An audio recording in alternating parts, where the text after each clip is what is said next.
దేవుడు చాలా దగ్గరగా చూసేవాడుగా ఉన్నాడు. దేవుని స్తోత్రం. హల్లెలూయా, హల్లెలూయా.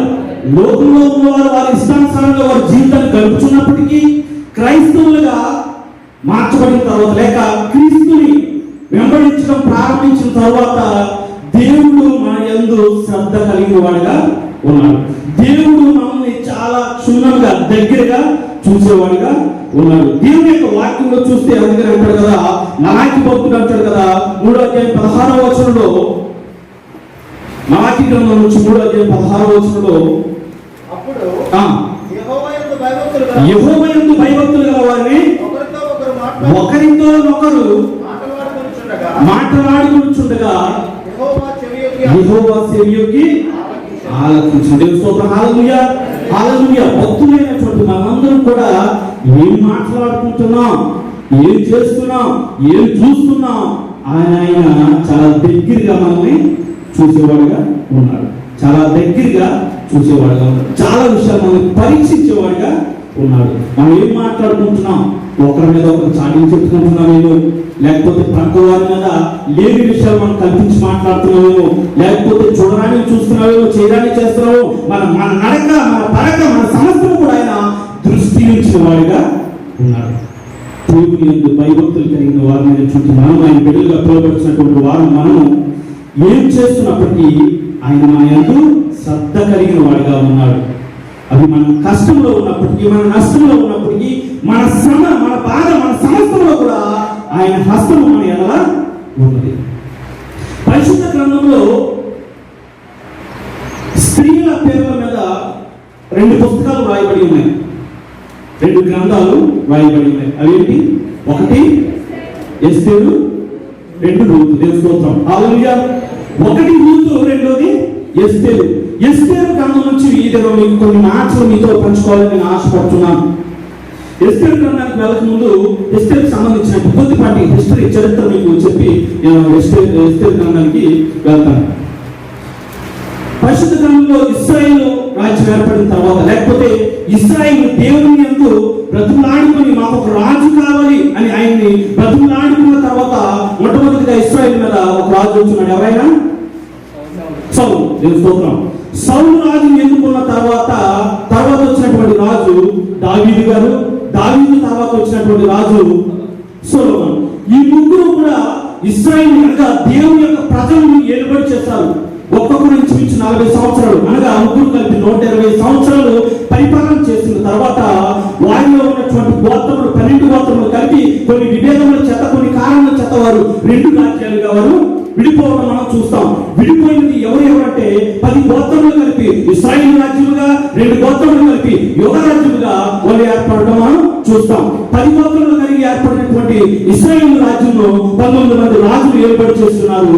2 గోత్రములు కలిపి ఏర్పడినటువంటి యూదా రాజ్యంలో 20 మంది రాజులు ఏర్పాటు చేస్తున్నారు. ఇశ్రాయేలు రాజ్యం మనం ఆలోచిస్తే కనుక అతి భయంకరమైనటువంటి పరిపాలన ఇశ్రాయేలు రాజులు చేస్తున్నట్టు మనం చూస్తున్నాం. ఎందుకంటే దేవునికి అయిష్టమైనటువంటి పరిపాలన, దేవుని యొక్క సన్నిధి లేనటువంటి పరిపాలన, దేవుని యొక్క ప్రసన్నతను విడిచిపెట్టేసినటువంటి పరిపాలన, పరిశుద్ధత లేదు, భయంకరమైనటువంటి విగ్రహారాధనలో వాళ్ళు ఉంటున్నారు. అనేక మంది రాజులు వారికి వారు ఉరిపోసుకుని చనిపోవడం, లేకపోతే వేరే చోట చంపబడటం మనం చూస్తున్నాం.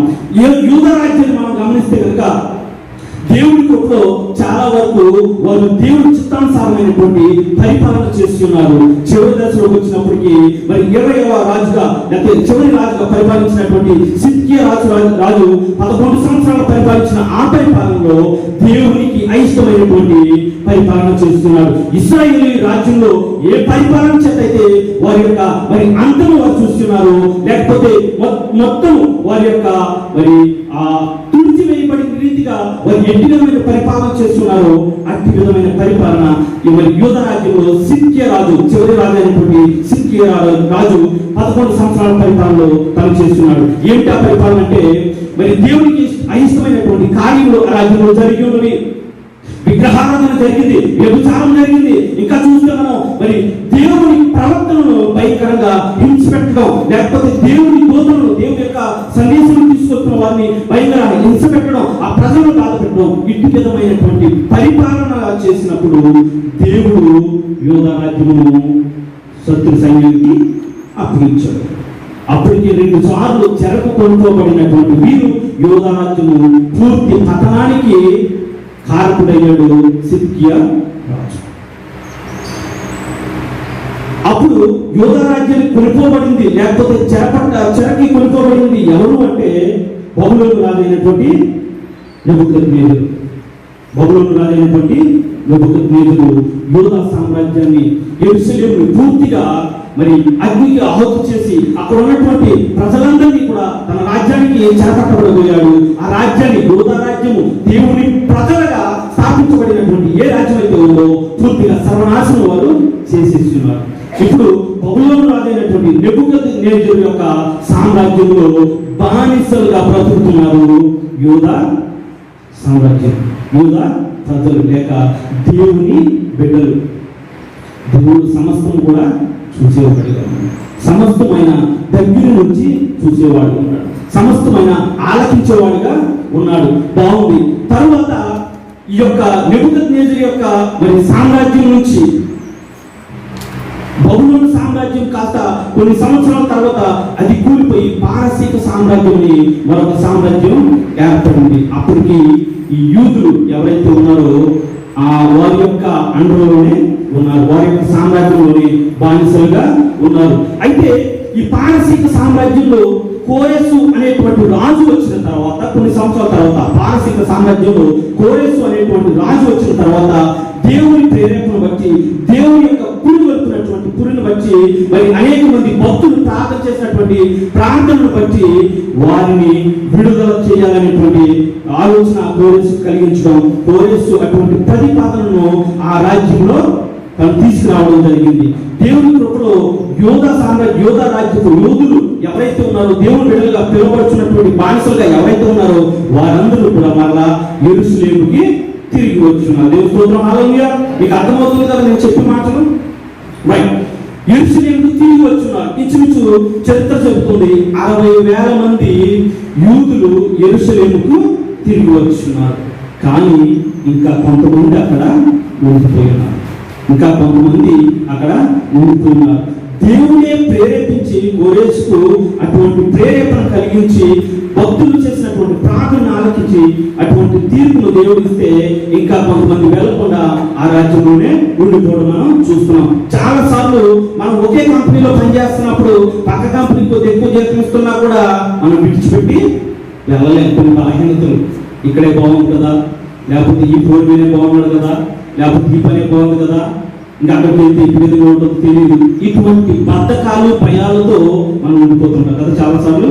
రైట్. ఇక్కడ యూదులను మనం గమనిస్తే, దేవుని బిడ్డలుగా పిలువబడుతున్నటువంటి వీరిని గమనిస్తే కనుక అన్ని సంవత్సరాలు అక్కడ ఉండిపోయిన ఆలోచన బట్టి వారు తిరిగి యెరూషలేముకు వెళ్ళక అక్కడే ఉండిపోయినారు.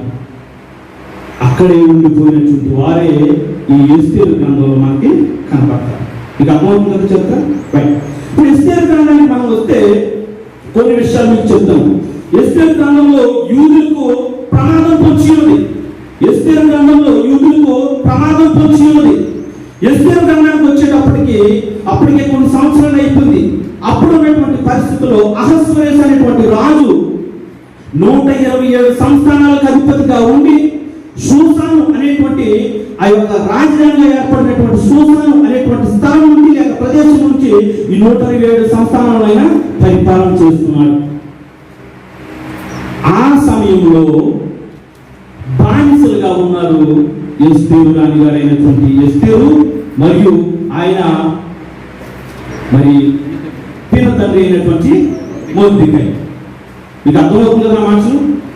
అయితే ఇప్పుడు ఉన్నటువంటి యూదులకు లేకపోతే దేవుని బిడ్డలకు ఒక ప్రమాదం వచ్చి ఉంది. ఎస్తేరు గ్రంథానికి మనం వద్దాం. 3వ అధ్యాయం 13వ వచనం. 3వ అధ్యాయం 13వ వచనం మనం చూస్తే, ముద్రించబడిన ఆదారం 12వ నెల 3వ దినమందు యవ్వనులేమి, వృద్ధులనేమి, శిశువులనేమి, స్త్రీలనేమి, యూదులనందరినీ ఒక్క దినమందే బొత్తిగా నిర్మూలన చేసి వారి సొమ్ము కొల్లపుచ్చుకోమని తాకీదులు అంచే వారి చేత రాజ్య సంస్థానములన్నిటినీ పంపబడింది. ఇప్పుడు బానిసలుగా ఉంటున్నారు. కొన్ని విధాల చేత, కొన్ని కారణాల చేత వారు బ్రతుకు కొనసాగిస్తున్నప్పటికీ అక్కడే ఉండిపోయినటువంటి ఈ యూదా ప్రజలకు, లేకపోతే దేవుని బిడ్డలకు ఒక శ్రమ వచ్చి పడింది, ఒక ప్రమాదం వచ్చి పడింది. ఏమిటి అంటే రాజు ఆజ్ఞతో ముద్రింపబడినటువంటి ఒక ముద్ర, లేకపోతే ఒక ప్రకటన బయటకు వచ్చింది. అది ఏమిటి అంటే యవ్వనులేమి, వృద్ధులేమి, శిశువులేమి, స్త్రీలనేమి, యూదులందరినీ కూడా ఒక్క దినమంది ఒకే రోజున బొత్తుగా నాశనం చేయాలి. ఒక మాట చెప్పాలంటే నరికి పారేయాల, మొత్తం క్లీన్ చేసేయాలి. లేకుండా ఒక్క జనం కూడా వారు లేకుండా వారిని తీసివేయాలనేటువంటి ఒక పత్రిక విడుదల చేశారు రాజ సంస్థానం నుంచి. నేను చెప్పానుగా, దేవుని యొక్క ప్రజల యందు దేవుని దృష్టి ఖచ్చితంగా ఉంటుంది. వారు ఎక్కడ ఉన్నప్పటికీ, ఏ స్థలంలో ఉన్నప్పటికీ దేవుని దృష్టి దేవుడి బిడ్డలైనటువంటి వారి మీద, మన మీద, మనందరి మీద కూడా ఆయన దృష్టి నిలిపి ఉన్నాడు. మనం ఏం మాట్లాడుతున్నామో అని సెవియొక్కి వినేటువంటి వాడు చూడకుండా ఉంటాడా? మనం ఏం చూస్తున్నామో, ఏం చేస్తున్నామో ఆయన గ్రహించకుండా ఉంటాడా? ఇప్పుడు యూదుకు వచ్చినటువంటి శ్రమను బట్టి మనం చూస్తే ఇక్కడ శ్రమ 3వ అధ్యాయంలో 13వ వచనంలో రాయబడి ఉంది. కానీ ఏ కారణం చేత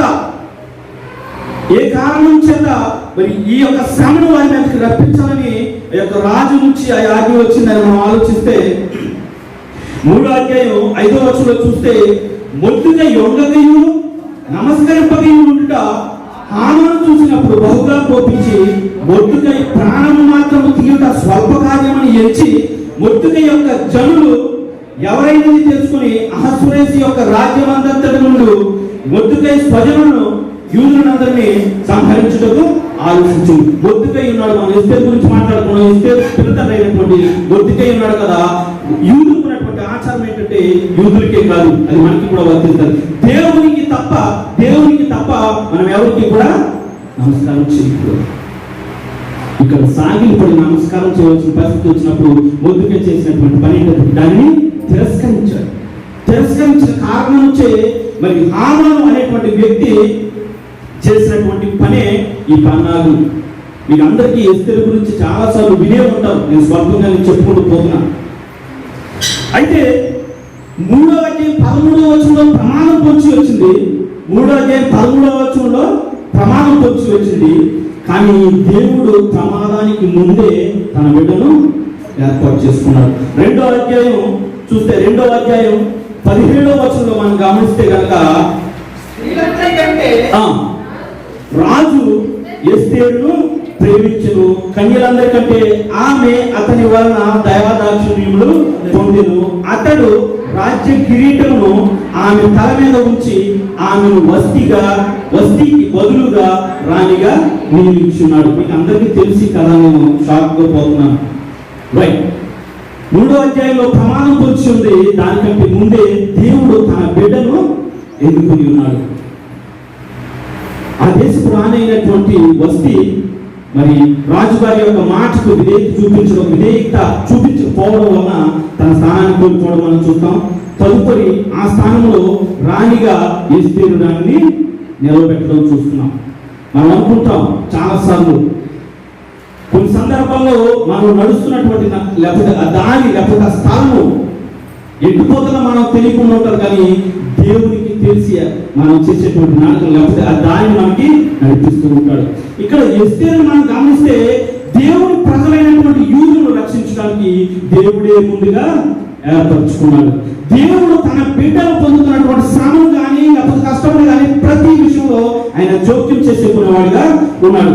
ఇక్కడ చూస్తే ఎస్తేరును మనం గమనిస్తే దేవుని ప్రజలను రక్షించడానికి ముందుగానే ఆ రాజ్యంలో ఏర్పాటు చేసుకున్నాడు. దేవుని రాజ్యంలో ఏర్పాటు చేసుకున్నాడు. ఇక్కడ సన్నివేశాన్ని మనం గమనిస్తే ఎస్తేరు యూదురాలైనప్పటికీ దేవుడు మరి ఆ యొక్క రాజు సంస్థానంలో చేర్చబడింది. రాణిగా మరి రాజుగారు రాణికి సంబంధించినటువంటి ఆ కిరీటం ఏదైతే ఉందో తన నెత్తి మీద పెట్టి తనను సన్మానించడం మనం చూస్తున్నాం. ఇక్కడ వరకు బాగుంది. ఒకవేళ రాణి అయినటువంటి ఎస్తేరు మిగిలిన వాళ్ళు ఎలా పోతే నాకెందుకు ఎవరు శ్రమ పెట్టబడితే నాకెందుకు, లేకపోతే ఎవరు సంహరించబడితే నశించిపోతే నాకెందుకు అని అనుకోలేదు. రాణిగా దేవుడు తనకిచ్చినటువంటి ఆ పనిని, లేకపోతే ఆ బాధ్యతను, ఆ పదవిని చాలా బాధ్యతగా నిర్వర్తించినట్టు మనం చూస్తున్నాం.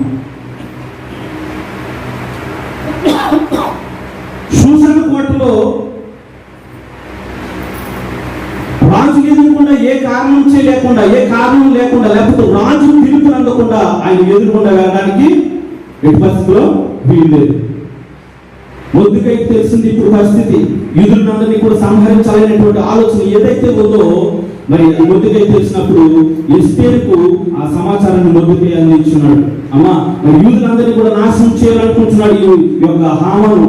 మరి నువ్వు రాజు వద్దకు వెళ్ళి ఈ సమాచారాన్ని అందించి మన ప్రజలందరినీ కూడా నువ్వు కాపాడాలి. దేవుడు మనకు అనేక బాధ్యతలు అప్పగిస్తాడు. అది మన మెప్పు కోసమో, లేకపోతే మనం హెచ్చించుకోవడం కోసమో, మన ఆధిక్యతను ప్రదర్శించడం కోసమో కాదు, కానీ మన నుంచి దేవుడు తన పనిని చేయించుకోవాలనుకుంటున్నాడు. దేవుడు అప్పగించినటువంటి బాధ్యతను బట్టి, లేకపోతే పదవి కావచ్చు, లేకపోతే మరి సమాజంలో అత్యధికమైనటువంటి లేకపోతే ఉన్నతమైన స్థితి కావచ్చు, అని దానిని బట్టి నువ్వు అతిశయించడానికి కాదు, కానీ నీవు దేవుని యందు ఇంకా విధేయురాలై, లేకపోతే విధేయులమైపోయి తగ్గించుకొని ఆయన ముందు నీవు ఒదిగిపోయిన వాడిగా ఉండాలి. ఇక్కడ ఎస్తేరు గమనిస్తే, ఇప్పుడు మొర్దెకై అందించినటువంటి సమాచారాన్ని బట్టి ఆ సమాచారాన్ని మరి రాజు వద్దకు తీసుకువెళ్ళాల. అప్పటికే ఇంచుమించు 40 రోజులు అయిపోయింది, 30 దినములు అయిపోయింది. రాజు సముఖమునకు ఎస్తేరును పిలవకుండా వెళ్తే ప్రమాదం, మేబీ చంపేసే ఛాన్సెస్ ఎక్కువ ఉన్నాయి. అయినా సరే దేవుని ప్రజల నిమిత్తం దేవుడే ఆ భాగ్యాన్ని తనకు అందించాడని, దేవుడే ఆ పదవిని తనకు అందించాడని, దేవుడే ఆ ఉన్నతమైన స్థితిలో తనను ఉంచాడని గ్రహించినటువంటి ఎస్తేరు చేసినటువంటి పని ఏంటో తెలుసా? నేను నశించను, నేను చనిపోతాను, మేబీ నా జీవితం ఇక్కడతో ముగించిపోవచ్చు, కానీ నా ప్రజల నిమిత్తం నేను ఈ కార్యం చేయవలసి ఉంటాను. కొన్నిసార్లు మన స్తోమతకు మించి, లేకపోతే మన అర్హతకు మించి, మన స్థితికి మించి దేవుని కొరకు మనం నిలబడవలసిన వారమై ఉన్నాం. దేవుని పని మనం చేయవలసిన వారమై ఉన్నాం. కొంతమంది దేవుని పని అప్పగించలేదు, లేకపోతే నాకు కావాల్సినటువంటి ఆ స్థితిని నాకు ఇవ్వలేదని బాధపడతారు. మరికొంతమంది దేవుడు అప్పగించిన పనిని అలక్ష్యం చేస్తారు, నిర్లక్ష్యం చేస్తారు. మరికొంతమంది పని తనకిచ్చినటువంటి పనిని బట్టి, ఆ స్థితిని బట్టి పొంగిపోతూ ఉంటారు. ఏం చెప్తారు? పొంగిపోతూ ఉంటారు. పొంగిపోమాట, నీకు ఇచ్చింది ఆయన పైన చేయడానికి మాత్రమే, నీకు అప్పగించింది ఆయన రాజ్య విస్తరణ కోసం మాత్రమే.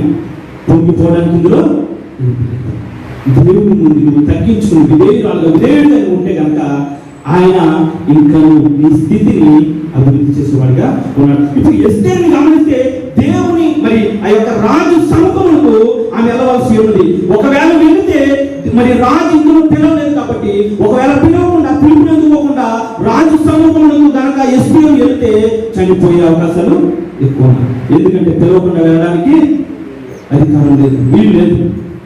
అయినా సరే నేను నశించేదను, నా ప్రజల నిమిత్తం, యూదా ప్రజల నిమిత్తం నేను వెళ్ళాలి అనేటువంటి ఆలోచనతో మరి ఎస్తేరు చేసినటువంటి పని ఏంటంటే రాజు సముఖమునకు వెళ్ళడం చూస్తాం. రాజు సముఖమునకు వెళ్ళిన తర్వాత మరి రాజు దృష్టికి ఎస్తేరు ఏ విధంగా ఉంది అని మనం ఆలోచిస్తే, 5వ అధ్యాయం 2వ వచనం చూస్తే, రాణి అయిన ఎస్తేరు ఆవరణంలో నిలబడి ఉంట రాజు చూడగా ఆమె యందు అతనికి దయ పుట్టెను. మనం నిలబడితే కనుక, చెప్పవలసిన సమయంలో చెప్పగలిగితే కనుక, మాట్లాడవలసిన సమయంలో దేవుని తరపున మాట్లాడితే కనుక, దేవుని తరపున నిలవబడవలసిన సమయంలో నిలబడితే కనుక దేవుడే మన యందు కార్యం చేసేవాడు. హల్లెలూయా. ఇప్పుడు ఎస్తేరుకి ఇవ్వబడినటువంటి ఆ భాగ్యాన్ని బట్టి, ఆ పదవిని బట్టి, ఆ ఉన్నతమైన స్థితిని బట్టి లేకపోతే నా ప్రజలు పోతే పని నాకెందుకని అనుకోలేదు, కానీ తనతో పాటు తన వారందరినీ కూడా ఉపవాసం ఉండమని చెప్పి రాజు సమ్ముఖమునకు వెళ్ళడానికి సిద్ధపడింది. నిశ్చయింది. ఒక మాటలో చెప్పాలంటే తన ప్రాణం సహితమే లెక్క చేయలేదు. లెక్క చేయకుండా రాజు సమ్ముఖం. కానీ రాజునకు దేవుడు ఏం పుట్టించాడు? ఎస్తేరియల్లా దైవం పుట్టించాడు. అమ్మ చెప్పమ్మా, ఏం కావాలి నీకంటే, అయ్యా మీకు దైవం ఉంటే నా మాట ఆలోచించండి, మీరు నేను చేయబోయే విందుకు మీరు రావాలని మరి చెప్పి తనతో పాటు ఎవరైతే యూదులను నాశనం చేయాలని ఆలోచన చేస్తున్నారో ఆ హామాను కూడా తీసుకురామని చెప్పినప్పుడు సరే అనేసి వారు చెప్పడం జరిగింది. తర్వాత వారి ఇరువును మరి ఆ యొక్క విందుకు వెళ్ళినప్పుడు మరి తనకు మరలా రాజునకు జరిగిన సన్నివేశాన్ని విన్నపించుకోవడం జరిగింది. విన్నపించిన తర్వాత మరి ఎవరు అటువంటి చేసిన పని ఎవరు అంటే ఎవరో కాదు, ఈ హామానే అని ఎస్తేరు సెలవు ఇవ్వడం. మరి హామాన్ అయితే ఈ మొద్దుకై చంపాలని ఒక మరి ఉరికంపం తయారు చేస్తున్నాడు. అదే ఉరికంపం మీద హామాను చంపడం జరిగింది. అది నా ఉద్దేశం కాదు, కానీ దేవుడు ఇచ్చినటువంటి పనిని, దేవుడు అప్పగించినటువంటి పనిని శ్రద్ధగా మరి తన స్వార్థం తను చూసుకోకుండా తన ప్రజల ఎడల, దేవుని ప్రజల ఎడల తను ఈ కార్యాన్ని చేసినట్లుగా మనం చూస్తున్నాం. లోకాచారంగా మనం చూస్తే కనుక దేవుడు అనేకమైనటువంటి బాధ్యతలు మనకి అప్పగిస్తున్నాడు. ఈ బాధ్యతలు మనం ఏ విధంగా చేస్తున్నాం? కొన్నిసార్లు మనం ఆ పదవిని బట్టి కొన్నిసార్లు ముగ్గిపోయేవారుగా ఉన్నాం, తప్పిపోయేవారుగా ఉన్నాం. అదేదో ఇంటర్నేషనల్ దానిలో ఫీల్ అయిపోతూ ఉంటాం. అంత అవసరం మనకి. దేవుడు తన రాజ్య వ్యాప్తి నిమిత్తం మనకి పనిని అప్పగించాడు. ఎఫెసీయులకు రాసిన పత్రిక 4వ అధ్యాయం 11 నుంచి 13వ వచనం వరకు ఉంటారు కదా.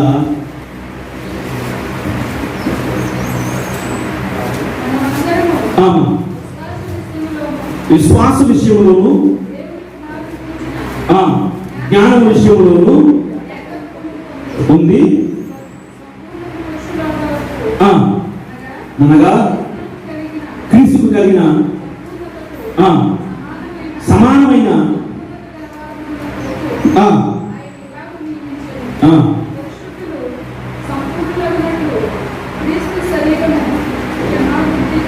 క్రీస్తు శరీరము క్షేమాభివృద్ధి చెందుటకును పరిచర్య ధర్మము జరుగుటకును కొందరిని అపోస్తలుగాను, కొందరిని సువార్థికులుగాను, కాపురులుగాను, ఉపదేశకులుగాను నియమించును. చాలా ఇక్కడ చూస్తే దేవుని సన్నిధిలో కొన్ని బాధ్యతలు అప్పగించాడు దేవుడు. చాలా మంది అనుకోవచ్చు, దాంట్లో నేను లేదు కదా, కాపురులో నేను లేదు కదా, స్టీఫెన్ అంకన్ నాకేంటి, లేకపోతే స్వార్థులలో నేను లేదు కదా, ఇంకా ఇవ్వబడినటువంటి పదవిలో నేను లేదు కదా మీరు అనుకుంటున్నారు. దేవుని సన్నిధిలో ఉన్నటువంటి మనందరికీ కూడా దేవుడు ప్రత్యేకమైనటువంటి బాధ్యతను మనకి ఇచ్చున్నాడు. క్రైస్తవులుగా మార్చబడినటువంటి మనం, లేకపోతే క్రీస్తుని అంగీకరించి ఆయనలో జీవిస్తున్నటువంటి మనమందరము కూడా ఆయన బిడ్డలుగా, ఆయన కుమార్తెలుగా మనం ఉన్నాం. ఆయన కుమార్తెలుగా ఉన్నటువంటి మనందరికీ కూడా దేవుడు ఒక ప్రత్యేకమైనటువంటి బాధ్యత మనకి అప్పగించున్నాడు. మొదటి ఆదాము నుంచి మనకి పాపము వారసత్వముగా వస్తే, రెండవ ఆదామైనటువంటి యేసుక్రీస్తు నుంచి మనకి జీవము వారసత్వముగా దేవుడు మనకి ఇచ్చాడు. హల్లెలూయా, హల్లెలూయా. మొదటి ఆదాము నుంచి మరణము మనకి వారసత్వముగా ఇస్తే, రెండవ ఆదామైనటువంటి యేసుక్రీస్తు ద్వారా మనకి జీవమును వారసత్వంగా మనకి ఇచ్చాడు. వారసత్వంగా మనం తీసుకోవాలంటే మనం ఏమై ఉండాలి? ఆయన కుమార్తెగా మనం పిలువబడాలి. కుమార్తెగా పిలువబడాలంటే మరి దేవుని యొక్క వాక్యం సెలవిస్తుంది కదా. యోహాను రాసినటువంటి యోహాను సువార్త 1:12వ వచనంలో, ఆయన దేవుని వల్ల పుట్టిన వారే గాని రక్తము వల్లైనను శరీరేచ్ఛ వల్లైనను అనగా తన నామమందు విశ్వాసించు వారికి దేవుని పిల్లలకు ఆయన అధికారము అనుగ్రహించి ఉన్నాడు. ఆయన నామమునందు ఎందరైతే విశ్వాసం ఉంచారో వారందరికీ కూడా పిల్లలకు అధికారం ఇచ్చాడు. పిల్లలకు అధికారం ఇచ్చాడంటే అర్థం జీవమును మనకి వారసత్వముగా ఆయన ఇచ్చి ఉన్నాడు. జీవమును వారసత్వంగా పొందినటువంటి మనము, లేకపోతే ఆయన పిల్లలు, ఆయన కుమారులుగా కుమార్తెలుగా ఆ పిలుపుని అందుకున్నటువంటి మనము ఇక్కడ లోకంలో అనేక మంది ఆయన కుమారులు కాకుండా పోతున్నారు. అనేక మంది ఆయన కుమారులు కుమార్తెలుగా కాకుండా పోతున్నారు. కుమారులు కుమార్తెలుగా మరి అటువంటి ధన్యత పొందినటువంటి మనకు దేవుడు పనిని అప్పగించున్నాడు కదా. మీరు లోకము సర్వలోకానికి వెళ్ళి సర్వ సృష్టికి సువార్త ప్రకటించుకుని అన్నాడు. మనం ఎక్కడికో వెళ్ళవలసిన అవసరం లేదు, కానీ అట్లీస్ట్ మన ప్రక్కన ఉన్న వారికి మన జీవనం ద్వారా, లేకపోతే మన బ్రతుకు ద్వారా, మన సాక్ష్యం ద్వారా వారికి క్రీస్తును పరిచయం చేయగలిగితే కనుక దేవుడు ఆ స్థితిని మనల్ని దీవించేవాడుగా ఉన్నాడు. పరిశుద్ధ గ్రంథంలో ఒక వ్యక్తి కనిపిస్తాడు మనకి కొత్త నిబంధనలో. అదే మత్తయి సువార్త 3వ అధ్యాయంలోకి వస్తే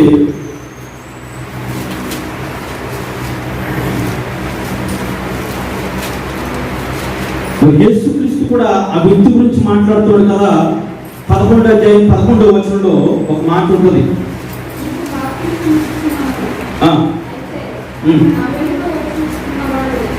స్త్రీలు కనిన వారిలో 11వ అధ్యాయం 11వ వచనం. స్త్రీలు కనిన వారిలో బాప్తిస్మం ఇచ్చి యోహాను కంటే గొప్పవాడు పుట్టలేదని నిశ్చయంగా మీతో చెప్తున్నాను. యేసుక్రీస్తే ఒక సర్టిఫికేట్ ఇస్తున్నాడు ఒక వ్యక్తికి. ఆ వ్యక్తి ఎవరంటే బాప్తిస్మం ఇచ్చు యోహాను. స్త్రీలు కనిన వారిలో ఇంత గొప్పవాడు మరొకడు లేడు అని యేసుక్రీస్తు చెప్తున్నాడు. మరి బాప్తిస్మం ఇచ్చి యోహాను గురించి మనం గమనిస్తే కనుక మరి దేవుని యొక్క వాక్యంలో ఉంది కదా. మరి మత్తయి సువార్త 3వ అధ్యాయంలో ఆ దినమున యందు బాప్తిస్మం ఇచ్చి యోహాను వచ్చి పరలోక రాజ్యము సమీపించి ఉన్నది, మారు మనసు పొందుడని యోదయ అరణ్యములో ప్రకటించుచుండెను. ప్రభువు మార్గము సిద్ధపరచుడి, ఆయన త్రోవలు సారం చేయుడని అరణ్యములో కేకవేయి ఒకని శబ్దం. అరణ్యములో కేకవేయి ఒకని శబ్దం. దేవుడు బాప్తిస్మం ఇచ్చిన యోహానుకి ఇచ్చినటువంటి పిలుపు ఏమిటంటే అరణ్యములో ఆయన్ని ఒక శబ్దముగా ఉండమన్నాడు. అరణ్యములో ఒక శబ్దముగా ఉండమన్నాడు.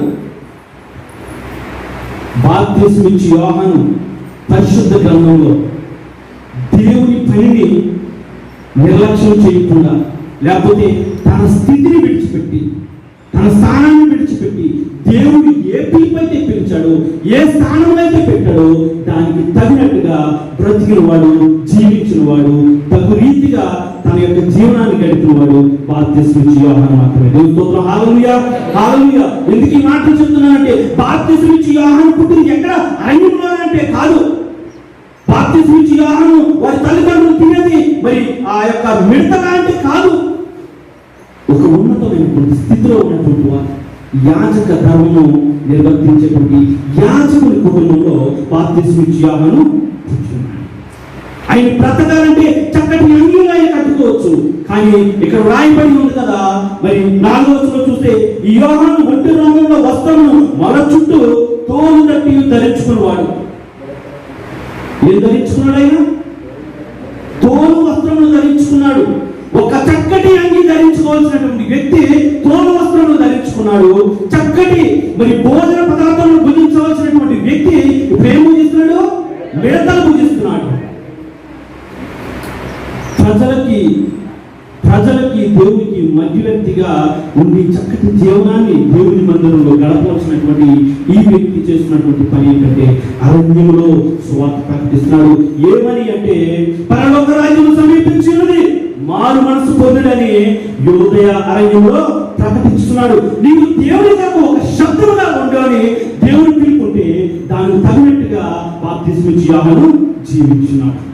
తన స్థితి కొరకు ఆలోచించలేదు, తన తిండి కొరకు ఆలోచించలేదు, లేకపోతే తన యొక్క వారసత్వంగా వచ్చినటువంటి యాజకత్వం గురించి కూడా తను ఆలోచించాడు. దేవుడు తనకి ఏ పిలుపునైతే ఇచ్చాడో, ఏ స్థితిలో ఉండమన్నాడో ఆ స్థితిని బట్టి తను సంతోషించాడు, అతిశయించాడు.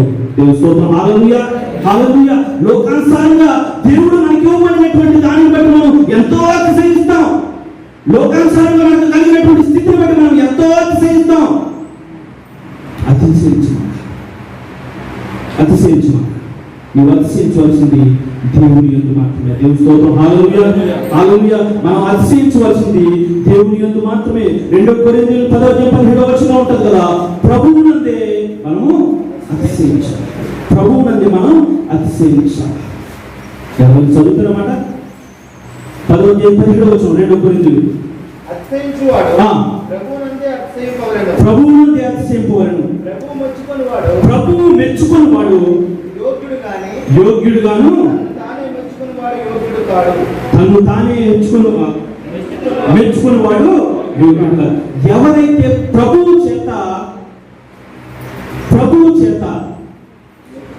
మెచ్చుకుంటాడో, ప్రభువు చేత మెచ్చుకొనబడతాడో వాడు మాత్రమే యోగ్యుడు. నాకు కలిగిన దాన్ని బట్టి నేను మెచ్చుకుంటే, లేకపోతే నేను కనబడాలి, నేను వినబడాలి, నన్ను చూడాలి అని నేను అనుకుంటే కనుక దేవుడు పోరాన్ని పక్కకి వెళ్తాడు. ఏం చేస్తాడు? పోరాన్ని పక్కకి వెళ్తాడు. దేవుడు మనకి ఏ స్థితిలో ఉంచాడో దాన్ని బట్టి అతిశయించాలి. దేవుడు మనకి ఏ పని అప్పగించాడో దాన్ని బట్టి ప్రభువులో మనం అతిశయించే వారిగా మనం ఉండాలి. యోహాను బాప్తిస్మిచ్చి యోహాను చేసినటువంటి పని ఏంటంటే తను సువార్త ప్రకటించాడు. ఇంకా ముందుకు వెళ్తే కనుక మరి తన యొక్క ఆ యొక్క సువార్తలో ఎవరైనా తప్పు చేసినా కూడా ముక్కుసూటిగా మాట్లాడేటువంటి వ్యక్తి బాప్తిస్మిచ్చు యోహాను. ఇంకా తర్వాత చూస్తే మరి 7వ వచనంలో ఉంటుంది కదా, అతడు పరిచయులను సద్దుకయ్యులను అనేకులు బాప్తిస్మం పొందుటకు వచ్చుట చూచి సర్ప సంతానమా రాబోతులను తప్పించుకున్నట్టు మీకు బుద్ధి చెప్పేవాడు ఎవడు? మారు మనసు తగిన కాలం తలచు. ఒక ఉన్నతమైనటువంటి స్థితిలో ఉన్నటువంటి వ్యక్తులని కానీ, లేకపోతే పరిశీలన సద్దుకీయులు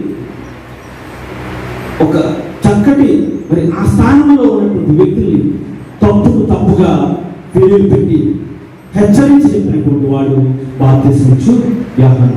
అంత మాత్రమే కాదు, హేరోదు మనం చూస్తే కనుక మరి హేరోదు మరి ఆ యొక్క మరి వారు ఉన్నటువంటి ప్రదేశం ఉన్నటువంటి హేరోదు తన తమ్ముడి భార్యతో సంబంధం పెట్టుకున్నప్పుడు మరి అంత ఉన్నతమైనటువంటి స్థితిలో ఉన్నటువంటి వ్యక్తిని సహితం హెచ్చరించిన వాడు బాప్తిస్మిచ్చు యోహాను. హేరోదు నువ్వు చేస్తున్నది తప్పు అని వేలెత్తి చూపినవాడు బాప్తిస్మిచ్చు యోహాను. అది చెప్పడం వల్ల, సద్దుకయ్యులు కానీ పరిచయులు కానీ హెచ్చరించడం వల్ల తన మరణానికి అది దారి తీస్తుంది, లేకపోతే తన ప్రాణానికి అది ప్రమాదకరంగా ఉంది. అయినప్పటికీ దేవుడు ఇచ్చినటువంటి పనిని మరణం సహితం లెక్క చేయకుండా మరి సూటిగా చెప్పింది బాప్తిస్మిచ్చు యోహాను. దేవుని స్తోత్రం. హల్లెలూయా, హల్లెలూయా. దానికి తగిన ప్రతిఫలం ఏమిటంటే హేరోదు రాజు మరి తర్వాత చూస్తే మరి ఏ వ్యక్తినైతే, ఏ స్త్రీనైతే మరి తను మరి సంబంధం పెట్టుకున్నాడో ఆ స్త్రీ ద్వారా ప్రేరేపించబడిన వాడే మరి బాప్తిస్మిచ్చు యోహాను చిరఛేదం అంటే తల మరి ఒళ్ళు నుంచి వేరు చేయబడినదిగా మరి వారు మరి మన పరిశుద్ధ గ్రంథంలో మనం చూస్తాం. అంటే మరి దేవుని కొరకు నిలబడితే అనేక సార్లు మన ప్రాణం మీద కూడా వస్తుంది. అయినా కానీ దేవుడు చెప్పినటువంటి పని చేయడానికి మనం నిశ్చయించుకున్న వారమై ఉండాలి. ఒకవేళ మనం అనుకోవచ్చు, ఇది దేవుడి పని కదా, దేవుడు చూస్తున్నాడా, లేకపోతే పక్క వారు చూస్తున్నాడు కదా, లేకపోతే పక్క వాళ్ళు ఏం చేస్తారో అని మనం ఆలోచించుకుంటే కనుక దేవుడు చెప్తున్నటువంటి మన పని మరి రాణి అయిన ఎస్తేరు మనం గమనిస్తే, రాణి కంటే ముందు, ఎస్తేరు కంటే ముందు ఆ స్థానంలో మరొకరు అక్కడ ఉన్నారు. ఎవరు? రాణి అయిన వస్తి. ఎస్తేరు రాణిగా ఉన్నటువంటి ఎస్తేరు ఆ స్థానంలోకి రాకముందు, లేకపోతే రాణిగా ఎన్నుకోబడక ముందు ఆ స్థానంలో మరొక స్త్రీ ఉన్నారు. ఆమె పేరు వస్తి. ఆమె ఎవరు అంటే 127 సంస్థానంలో అధిపతిగా ఉన్నటువంటి అహస్వరస్ యొక్క భార్య స్థానంలో రాణిగా వస్తి ఉన్నది. కానీ ఆ స్థానంలోనికి రాణిగా ఎస్తేరు వచ్చింది. కారణం ఏంటంటే, ఒకటి దేవుడి ఎన్నికైతే, రెండోది వస్తి యొక్క తలపొగరు. రాజుగారి యొక్క తీర్మానానికి ఎదురించినటువంటి స్త్రీ, లేకపోతే రాజుగారు చెప్పినటువంటి మాటలు ఎదురించినటువంటి స్త్రీ, లేకపోతే రాజుగారు ఏం చెప్తే దాన్ని చేయకుండా తన మాటను తిరస్కరించినటువంటి స్త్రీగా వస్తి ఉంది. కాబట్టి ఆ స్థానం నుంచి తీసివేయబడింది.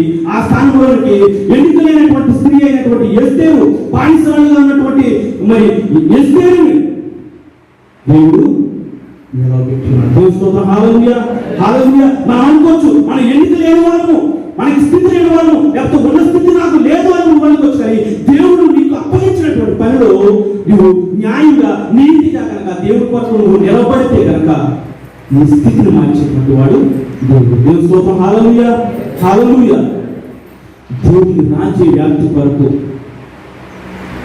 మనమందరం కూడా ఆయన బిడ్డలుగా, ఆయన వారసులుగా ఆయన పని చేయవలసిన వారమై ఉన్నాము. పని కూడా మరి దేవుని చిత్తానుసారమైనదిగా ఉండవలసింది. మనకు కలిగిన దాన్ని బట్టి అతిశయించవలసిన అవసరము లేదు. ప్రభువునందే మన అతిశయము ఉండాలి. ఎందుకంటే సమస్తము ఆయనే కాబట్టి ఆయన ముందు మనం వెతికిపోయేవారుగా ఉండాలి. దేవుని సంఘముగా ఉన్నటువంటి మనమందరం దేవుని శరీరము క్షేమాభివృద్ధి చెందడానికి మరి దేవుడే అనేకమైనటువంటి బాధ్యతలు మనకు అప్పగించున్నాడు. కొందరు అపోస్తలుగాను, ప్రవక్తలుగాను, కాపరులుగాను, ఉపదేశకులుగాను ఆయన ఎన్నుకున్నాడు. ఈ దినం నేను చెప్తున్నాను, దేవుడి కుమారులుగా వారసత్వాన్ని అందుకున్నటువంటి మనమందరం కూడా ఆయన జననాన్ని, ఆయన శిలువ మరణాన్ని, ఆయన పునరుద్ధాన్ని మనం వారసత్వంగా మనం తీసుకొని మరి సకల ప్రజలకు లేకపోతే ప్రపంచానికి ఆయన పరిచయం చేయవలసిన వారమై మనం ఆ బాధ్యతను మనందరికీ అప్పగించున్నాడు. ఆ పనిలో మనం నమ్మకస్తులుగా మనం ఉండవలసిన వారమై దేవుడు ఎస్తేరుకి ఇచ్చినటువంటి పనిని ఆమె నమ్మకస్తురాలుగా పనిచేసింది. కాబట్టి మరి యూదా ప్రజలు లేకపోతే దేవుని ప్రజలు నశించకుండా జీవించున్నారు. దేవుని మార్గం సరళం చేయటకు యేసుక్రీస్తు కంటే ముందే వచ్చినటువంటి వ్యక్తి బాప్తిస్మిచ్చు యోహాను. తన ఏ పని అయితే అప్పగించబడిందో తన పనిని చేసుకుంటూ ముందుకు వెళ్ళిపోయాడు. తనకు మరణం వస్తుందా లేకపోతే ఎవరేం చేస్తారని ఆలోచించకుండా దేవుడు ఏ పని అయితే అప్పగించాడో ఆ పనిని మాత్రం చేసుకుంటూ వెళ్ళిపోయాడు. దేవుడు మనందరికీ అప్పగించినటువంటి పనులు అవి మరి కాపుల నుంచి కార్యవర్గం కావచ్చు, కార్యవర్గం కావచ్చు, లేకపోతే ఆ కింద ఉన్నటువంటి విశ్వాసం కావచ్చు, ఎవరైనా కూడా కాముగా దేవుడు మనందరికీ అప్పగించినటువంటి పని ఆయన రాజ్య వ్యాప్తి కొరకు మనందరూ కూడా ఆయన రాజ్య వ్యాప్తి కొరకు మనందరూ కూడా పాటుపడాలి. ఇది నా పని కాదు కదా, కాపురు కదా, ఇది నా పని కాదు కదా, లేకపోతే పలానా సెక్రటరీ కదా, లేకపోతే పలానా ఇక ఫైనాన్షియల్ డిపార్ట్మెంట్ కదా, మనందరికీ అప్పగించినటువంటి పని ఆయన రాజ్యార్థి కొరకు మనం పాటుపడాలి. అటువంటి స్థితిలో అటువంటి నమ్మకం కలిగినటువంటి వారంగా మనం ఉండాలి. లేకపోతే మనకి ఇవ్వబడినటువంటి స్థానాన్ని బట్టి మనం హెచ్చించబడుతూ ఉంటే మనమే ఆయనే ఒక తప్పు తొక్కేవాడుగా ఉన్నాడు, పక్కకు నెట్టేసేవాడుగా ఉన్నాడు. వస్తువుని ఏ విధంగా అయితే పక్కకి వెళ్ళిపోయి ఆ స్థానంలో రిప్లేస్ చేయబడిందో ఎస్తేరు, ఆ విధంగా మన స్థానాన్ని మరొకరికి దేవుడు అప్పగించేవాడు. నీకు ఇవ్వబడినటువంటి స్థానంలో, బాధ్యతలో, పనిలో మనం నమ్మకస్తులుగా ఉంటే మనం హెచ్చించేవాడుగా ఉన్నాడు. ఒకవేళ మనం నిర్లక్ష్యం చేస్తే కనుక, అలక్ష్యం చేస్తే కనుక, లేకపోతే మరి అశ్రద్ధ చేస్తే కనుక దేవుడు తన పనిని చేయించుకోవటానికి మరొక ఎన్నిక లేనటువంటి వ్యక్తిని దేవుడు ఎన్నుకునేవాడుగా ఉన్నాడు. నిన్ను ప్రక్కన పెట్టేస్తాడు. ఆయనకు అవసరం లేదు. కానీ దేవుడు అప్పగించినటువంటి పనిలో మాత్రం మన నమ్మకంగా ఉంటే దేవుడు హెచ్చించేవాడుగా ఉన్నాడు. అందుకనే ఇందాక చదువుకున్నాం కదా, 1వ కొరింథీయులకు రాసిన పత్రిక మరి 1:26 ఉంది కదా, పిలుపును చూడండి, గనులైనను గొప్ప వంశం వారైనను అనేక పిలవలేదు. జ్ఞాపకం చేసుకోండి, ఏ శరీరు దేవుని ఎదుట అతిశయింపకుండునట్లు మనం గొప్ప చేసుకోవడానికి ఇందులో ఏమి లేదు, మనం అతిశయించడానికి ఇందులో ఏమీ లేదు. చెప్తామమ్మా, జ్ఞానులను సిగ్గుపరచుటకు లోకంలో నుండి వెర్రి వారిని దేవుడు ఏర్పరచుకుని ఉన్నాడు. బలవంతులైన వారిని సిగ్గుపరచుటకు లోకంలో బలహీనులైన వారిని దేవుడు ఏర్పరచుకుని ఉన్నాడు. ఎన్నికైన వారిని వ్యర్థము చేయుటకు లోకంలో నీచులైన వారిని, తృణీకరింపబడిన వారిని, ఎన్నిక లేని వారిని దేవుడు ఏర్పరచుకుని ఉన్నాడు. ఇప్పుడు మనం ఎవరు గొప్పవారమా కాదు, కాబట్టి గొప్పవారమా, మనం ఉన్నతమైన వారమా కాదు. దేవుడే చెప్తున్నాడు మనం ఎన్నికలో ఉన్నాం. మనం ఎవరంటే ఎన్నిక లేనటువంటి వారు. మనం దేవుడి సన్నిధిలో నిలబడి ఉన్నాం. మనం ఎవరు అంటే ఎన్నిక లేనటువంటి వారు, మనకి ఎటువంటి అర్హత లేనటువంటి వారు. అటువంటి వారిని దేవుడు కృప చూపి మనకి స్థానం ఇస్తే దానికి న్యాయం చేయవలసిన వారమై ఉన్నాం. ఆ పనిని మరి పూర్తిగా చేయవలసినటువంటి వారమని, శ్రద్ధ కలిగిన వారుగా మనం ఆ పనిని చేయవలసిన వారమైన. లేని ఎడల నీ స్థానంలో మరొకరిచే భర్తీ చేయబడతావు. నీకు రావాల్సినటువంటి ఆశీర్వాదాలు నువ్వు కోరుకుంటావు. నిన్ను బట్టి, నీ కుటుంబాన్ని బట్టి, నీ యొక్క గ్రామము దేవుడికి ఆశీర్వాదకరంగా, ఎప్పుడు మనకి ఆశీర్వాదకరంగా ఉంటారు. ఎప్పుడు అంటే దేవుడు అప్పగించినటువంటి పనిని నువ్వు చేస్తే, ఎస్తేరును బట్టి తన ప్రజలు, తన రాజ్యము సురక్షితముగా ఉన్నది. లేని ఎడల ఎస్తేరు ఆ పనిని అశ్రద్ధ చేసి ఉంటే కనుక తన మరి బిడ్డలందరూ కూడా ఏం చేయబడదు, సంహరించబడదు. కానీ దేవుడు అప్పగించినటువంటి పనిని ఎస్తేరు న్యాయంగా, నీతిగా, శ్రద్ధ కలిగినదిగా దేవుడు బిడ్డల వైపు చేసి ఉంది. కాబట్టి దేవుని యొక్క బిడ్డలుగా దేవుని అప్పగించినటువంటి పనిని మనం శ్రద్ధ కలిగిన వారుగా చేస్తే కనుక అది మనకు మాత్రమే కాదు, మన కుటుంబానికి మాత్రమే కాదు, మన కుటుంబాన్ని బట్టి, మన గ్రామానికి, మన ప్రజలందరికీ కూడా అది ఆశీర్వాదకరంగా ఉంటుంది. అటువంటి కృప మనందరికీ దేవుడు దయచేయను గాక. దేవుని తన వాక్యం దీవించుగాక.